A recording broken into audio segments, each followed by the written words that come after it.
മുന്നിലിരിക്കാൻ രാഹുൽ മാങ്കൂട്ടത്തെ അവൻ പറഞ്ഞല്ലോ സ്ക്രീൻഷോട്ട് വിടാൻ ഞാൻ തയ്യാറാണെന്ന്. ഞാൻ അവന്റെ മുന്നിലിരുന്ന് സംസാരിക്കാൻ തയ്യാറാണ്. അവൻ പറഞ്ഞിട്ടുള്ള വളച്ചൊടിക്കലിന് അവൻ തയ്യാറാക്കി വന്ന ചോദ്യങ്ങൾക്ക് അവന്റെ മുന്നിലിരുന്ന് എനിക്ക് സംസാരിക്കണം. അത് അവന്റെ വീട്ടിലായപ്പോ അവൻ ഇന്നൊരു കാര്യം പറയട്ടെ. സുഹൃത്തുക്കളെ, ഈ അവൻ എന്ന് വിളിക്കുന്ന ആരെന്ന് മനസ്സിലായോ? ഒരു MLA നമ്മുടെ രാഹുൽ മാങ്കൂട്ടത്തിൽ എന്ന് പറയുന്ന ഒരു MLA ഷാഹിര എന്ന് പറയുന്ന ഒരു കോൺഗ്രസ്സുകാരി അവൻ എന്നൊക്കെ അഭിസംബോധന ചെയ്ത് വിളിക്കുന്നത് എന്ന് വെച്ച് കഴിഞ്ഞാൽ അത്രയ്ക്കുള്ളൂ വില കൊടുക്കേണ്ടത് എന്നർത്ഥം. അതിഭീകരമായിട്ടുള്ള ലൈംഗിക വൈകൃതത്തിന് അടിമയാണ് രാഹുൽ മാങ്കൂട്ടത്തിൽ എന്നാണ് ഇപ്പോൾ മനസ്സിലാക്കാൻ സാധിക്കുന്നത്. ജസ്ല മാടശ്ശേരി എന്ന് പറയുന്ന ഒരു പെൺകുട്ടിയുണ്ട്. അവർക്കടക്കം മെസ്സേജ് അയച്ചിട്ടുണ്ട്. ഇതാ ഒരല്പ നിമിഷം മുമ്പ് ജസ്ല മാടശ്ശേരി എന്ന് പറയുന്ന അവരടക്കം അതിൻ്റെ സ്ക്രീൻഷോട്ടുകളൊക്കെ ഷെയർ ചെയ്തിട്ടുണ്ട്. ഒന്ന് ആലോചിച്ച് നോക്കി, കേരളത്തിൽ അറിയപ്പെടുന്ന എല്ലാ പെണ്ണുങ്ങൾക്കും ഈ ചെങ്ങാതി മെസ്സേജ് അയച്ചിട്ടുണ്ട്. ഒരു പക്ഷേ ഇത് എണ്ണ അവിടെ നിൽക്കുന്ന എന്താണെന്നറിയോ? എണ്ണം ഇങ്ങനെ കുറഞ്ഞ് ഇത്ര ഉള്ളൂ എന്ന് വിചാരിക്കണ്ട. എനിക്കതാ തോന്നുന്നത്. പല സ്ത്രീകളും ഈ പൊതുമധ്യത്തിൽ തങ്ങളുടെ മുഖം തങ്ങൾക്ക് ഇങ്ങനെ മെസ്സേജ് അയച്ചിരുന്നു. തങ്ങളുടെ മുഖം വളരെയധികം മോശമായിട്ട് ആളുകൾ തങ്ങളെ കാണണ്ട എന്ന് വിചാരിച്ചിട്ടായിരിക്കും പല ആൾക്കാരും ഈ സ്ക്രീൻഷോട്ടുകൾ പുറത്തു വിടാത്തത്. എല്ലാം കൂടി പുറത്തു വരുമ്പോൾ എത്ര കോൺഗ്രസ്സുകാരുടെ എന്താ പറയുക, ഈ ഫോണിൽ നിന്നാണ് ഇത്തരം മെസ്സേജുകളൊക്കെ പുറത്തു വരുന്നത് പറയാൻ കഴിയില്ല. അവൻ രാഹുൽ മാങ്കൂട്ടം പാലക്കാട് മത്സരിച്ചാൽ എവിടെ മത്സരിച്ചാൽ എനിക്കെന്താ? എനിക്ക് എന്റെ ഓർമ്മയിൽ ഞാൻ രാഹുലിനോട് പാലക്കാട് ഞാൻ ഇതിനെ ഒന്നും നിർവചിക്കാൻ പറ്റുന്ന ഒരാളെ അല്ല പാർട്ടിയില്. ഞാൻ രാഹുൽ നീ പാലക്കാട് മത്സരിക്കണമെന്നോ അല്ലെങ്കിൽ എനിക്ക് വ്യക്തിപരമായിട്ട് വിരോധമുള്ള ഒരാൾ തന്നെയാണ് രാഹുൽ മാങ്കൂട്ടം. പണ്ടേ വിരോധമുള്ള ഒരാൾ തന്നെയാണ്. അവനാ പറയുന്നത് എന്റെ ഏറ്റവും നല്ല സുഹൃത്തായിരുന്നു ഷഹനാസ്.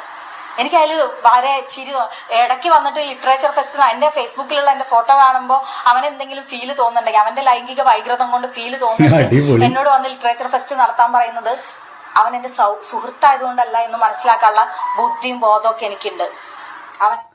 അപ്പൊ അങ്ങനെ കൂടി സംഭവിച്ചിട്ടുണ്ട്. ഇവര് വിളിച്ചിട്ട് ഷഹനാസ് എന്ന് പറയുന്ന ഇവര് വിളിച്ചിട്ട് ലിറ്ററേച്ചർ ഫെസ്റ്റിവലൊക്കെ നടത്താൻ പറഞ്ഞത്രേ. ഒന്ന് ആലോചിക്കുക. കോൺഗ്രസ്സുകാരൻ തിരിച്ചറിയുന്നു, അത്യാവശ്യം ഭംഗിയുണ്ടെന്ന് അവൻ തിരിച്ചറിയുന്നു, പിന്നെ മെസ്സേജ് അയക്കുന്നു. അതും MLA ആണ്, കോൺഗ്രസിൽ ഒരു വലിയ ഉതിർന്ന നേതാവാണ് എന്ന രീതിയിലാണ് ഈ രതി വൈകൃത മെസ്സേജുകളൊക്കെ അയക്കുന്നത്.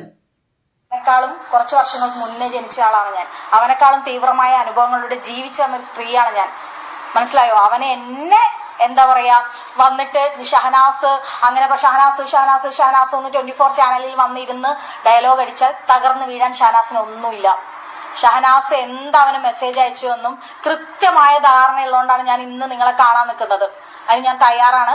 ഇന്നും ഞാൻ പറയുന്നു, ഹാഷ്മിക്ക് മുന്നിൽ ഇരുന്നവർ, ഞാൻ ഹാഷ്മിനെ പോലെ വലിയ ഇന്റർവ്യൂവർ ഒന്നല്ല, പക്ഷെ ഞാൻ ഒരുപാട് ആളുകളെ ഇന്റർവ്യൂ ചെയ്തിട്ടുണ്ട്. എന്റെ മുന്നിലൊന്ന് നിങ്ങൾ മാധ്യമങ്ങൾക്ക് മുന്നിൽ ഫോൺ എന്റെ കയ്യിലോ നിങ്ങളുടെ കയ്യിലോ തന്നിട്ട് ഇരിക്കാൻ രാഹുൽ മാങ്കൂട്ടം തയ്യാറാവട്ടെ. അടിപൊളി. എൻ്റെ പൊന്നു രാഹുൽ മാങ്കൂട്ടം, അല്ലെങ്കിൽ എൻ്റെ പൊന്നു കോൺഗ്രസ്സുകാരെ, അല്ലെങ്കിൽ രാഹുൽ മാങ്കൂട്ടത്തിൻ്റെ പ്രേമിക്കുന്ന ആളുകളെ നിങ്ങളൊക്കെ മനസ്സിലാക്കി. ഇതാ ഒരു പെണ്ണ്, അങ്ങനെയൊക്കെ പറയില്ലേ, ഒരു പെണ്ണ് രാഹുൽ മാങ്കൂട്ടത്തിനെ വെല്ലുവിളിച്ചിരിക്കുന്നു. ധൈര്യം ഉണ്ടെങ്കിൽ വന്നിരിക്കടാന്നാ.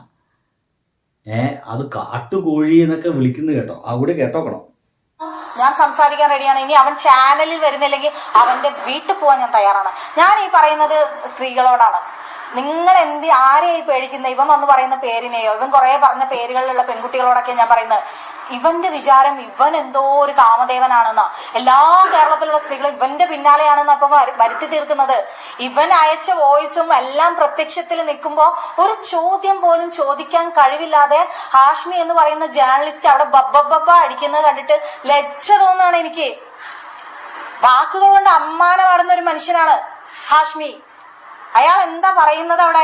അയാൾക്ക് ചോദിച്ചൂടെ? ഇന്നലെ പുറത്തു വന്ന വോയിസിൽ ഒരു എഡിറ്റിംഗും ഇല്ലാതെ അവൻ പറയുന്ന ഒരു ജനപ്രതിനിധിയാണ് അയാള്. എന്റെ പൊന്നു സുഹൃത്തെ, ഇനിയിപ്പോ ഇവരോടാണ് എങ്ങനെ ഹാഷ്മി കുറ്റം പറയും? ഉറ്റ സുഹൃത്തല്ലേ.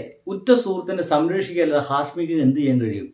ഹാഷ്മി തന്നെ ഒരിക്കൽ പറഞ്ഞിട്ടുണ്ട്, ഈ മാധ്യമപ്രവർത്തനം എന്നൊക്കെ പറയുന്നത് റേറ്റിംഗ് ആണ്. റേറ്റിങ്ങിന്റെ ഭാഗമായിട്ട് പരസ്യം കിട്ടണം, ആ പരസ്യത്തിൽ നിന്ന് വരുമാനം കിട്ടണമെന്നും അതാണ് ഞങ്ങൾക്ക് എല്ലാവർക്കും വീതിച്ചു തരുന്നതെന്ന് ഈ ഹാഷ്മിനെ പറഞ്ഞിട്ടുണ്ട്. അങ്ങനെ നോക്കുന്ന സമയത്ത് ഇപ്പോൾ ഈ രതി വൈകൃതമുള്ള ഈ ഒരു മനുഷ്യനെ മാത്രമല്ല, ഇനിയിപ്പോൾ ഗോവിന്ദച്ചാമിനടക്കം കിട്ടിക്കഴിഞ്ഞാൽ ഇന്റർവ്യൂ നടത്തിയിട്ട് മൂപ്പര് വലിയ സെറ്റപ്പാക്കി മാറ്റിക്കളയും നമ്മുടെ ഈ ഒരു ചങ്ങാതി ഹാഷ്മി. ഗോവിന്ദച്ചാമി എന്ന് പറയുന്ന ആളൊരു പുണ്യവാനാണെന്നൊക്കെ ചിലപ്പോൾ പറഞ്ഞു കളയും. പറയാൻ പറ്റില്ല. രാഹുൽ മാങ്കൂട്ടം എന്ന് പറയുന്ന വ്യക്തിക്ക് ഞാൻ നിയമം അനുശാസിക്കുന്നതേ ചെയ്യുന്നുള്ളൂ എന്ന് വീരപ്രതിവാദം നടത്താൻ സാധിക്കുന്നത് എങ്ങനെയാണ്? അയാൾ ഒരു MLA ആണ്. ഒരു പ്രശ്നം തീർക്കാൻ ഒരു വീട്ടിൽ പോയിട്ട് ആ പെണ്ണിനെ ഗർഭിണിയാക്കിയിട്ട് ഞാൻ നിന്നെ കെട്ടിക്കോളാം എന്ന് പറയുന്നതാണോ ഒരു MLAയുടെ ധാർമ്മികത എന്ന് പറയുന്നത്? ആണോ? അതിനെ കുറിച്ചൊന്നും ഒരു ചോദ്യം പോലും 24 ചാനലിലുള്ള ഹാഷ്മി ചോദിച്ചില്ല എന്നുള്ളത്, അല്ലെങ്കിൽ ചോദിക്കേണ്ട ഒരുപാട് ചോദ്യങ്ങൾക്ക് മിണ്ടാതിരിക്കുന്ന ഹാഷ്മിയെ കണ്ടതിൽ വേദനയുണ്ട്. ഒരുപാട് പെൺകുട്ടികളുണ്ട്. വേദനയല്ല, പരമപുച്ഛം, നാരത്തരം എന്നൊക്കെ അതിനൊക്കെ പറയേണ്ടത്. വേറെ ഒന്നും പറയല്ല. ബൈ.